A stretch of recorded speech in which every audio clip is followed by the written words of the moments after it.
Start. Hi, welcome to our final presentation. Our project name is Tapsafe, and the people in our group is Eric, myself, Marcibel, and Samir.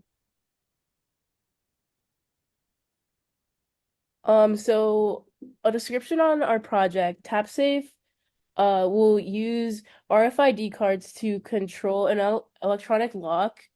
We're going to use AWS to log all the entries and manage the authorized RFID tags, allowing for the remote updates of permissions of the tags. And then this system includes security by locking out all access of the lock after 5 failed attempts from a repeated RFID, which can only be restored from AWS.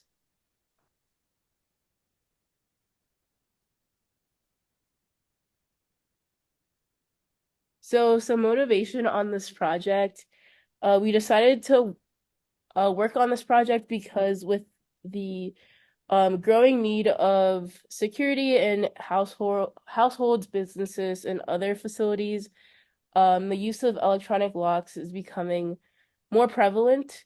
Um, while traditional locks are convenient and reliable, there's a significant risk if the keys are lost or duplicated. So that's why TapSafe comes into play to mitigate these risks by using RFID tags, which can be deactivated if lost and are unique to each user. Um, so this not only enhances security, but also allows for better tracking and management of access. So for this system overview, there's a couple of components that we use in our design.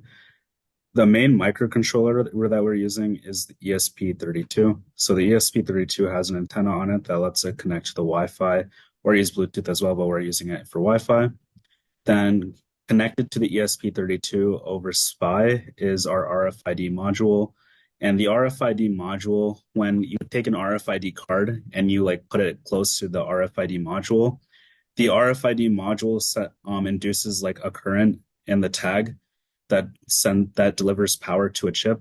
And then when that chip is powered, it sends back information such as a tag to the RFID module. And then the RFID module sends that tag over SPI to the ESP32.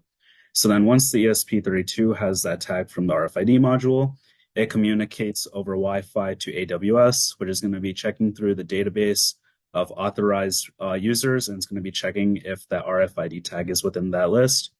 And then if it is within the list, then the ESP32 will unlock the electromechanical the lock shown in the bottom right through a motor driver, and we use the L298 motor driver. The only reason we need to use a motor driver is just because our electromechanical lock only works with between 6 and 12 volt power. So we need a motor driver to drive that higher power, since the ESP32 can only drive 3.3 volts.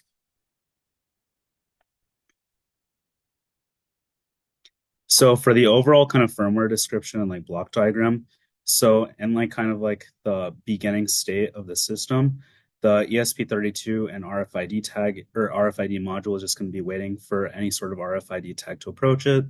So once an RFID tag is tapped against the reader, the module sends a tag to the ESP32, and then the ESP32 sends that tag to AWS.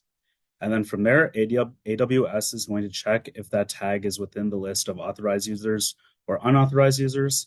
So if the user is authorized, the ESP32 is going to control the motor driver, which is going to unlock the electromechanical lock for about a 2-second timer. And then after that 2-second timer, the lock is then relocked, and the ESP32 is set back to the state of just waiting for an RFID tag. If the user is unauthorized, then it also goes back to waiting for the RFID tag, and it doesn't actually open the lock at all. But if the same unauthorized user tries to open the lock 5 times in a row, then what happens is the ESP32 will then actually go into what we call lockout mode, where it stops accepting any RFID tags, such as like even if the tags are authorized or unauthorized. So this is kind of like when you have like an iPhone and someone tries to put in the wrong password multiple times over, it goes into like a lockout mode where it does restore from iTunes. It's kind of similar to that where we restore it from AWS instead. So once the ESP32 is in lockout mode, we can continue pulling AWS to see if we can clear the lockout. And when AWS sends us a message that's safe to unclear or to clear the lockout, then the lockout is cleared and we go back to the waiting state.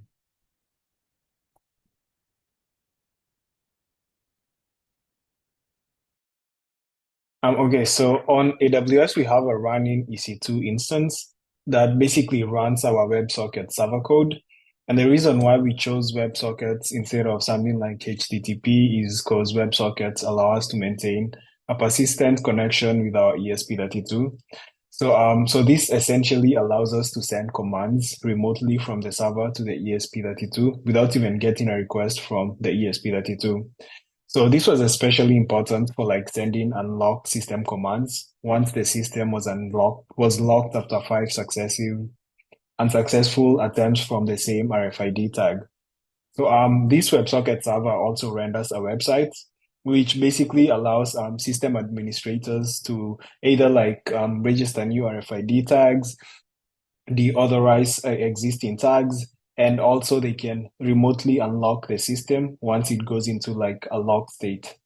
So the website also maintains a persistent connection to the WebSocket server, which basically sends logs about any received access attempts or any commands received. So once we get like an access request from the ESP32, the WebSocket server also forwards that same log to the website. And so the website will basically show a log of all the attempts to unlock the lock that we've received. So each of these logs has some metadata such as timestamp, the RFID tag, and a message indicating whether a certain request was successful or not. And yeah, basically the website logs each of these. So this WebSocket server is also connected to DynamoDB, which we're basically using to store our persistent state, such as the currently authorized RFID tags, as well as the status of the system, i.e. whether it's locked or currently unlocked. So now we're going to play a video demonstration of how our whole system interacts. Yeah, enjoy. Okay, so this is a video of our project demonstration. Here we have our ESP32, which is connected to an RFID module. It's also connected to a motor driver, which is used to open and close this lock. And the ESP32 is connected to the server hosted by AWS. Here we have three cards. These two are authorized to grant access to the lock, and this one is unauthorized.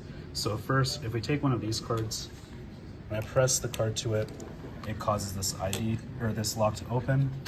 And if we take this card and press it to it, nothing happens. And the history is saved onto AWS, where the first card gate was given access and the second card was denied access. On AWS as well, we can also like authorize and deauthorize cards. So we'll authorize this one, which is 4E4D842.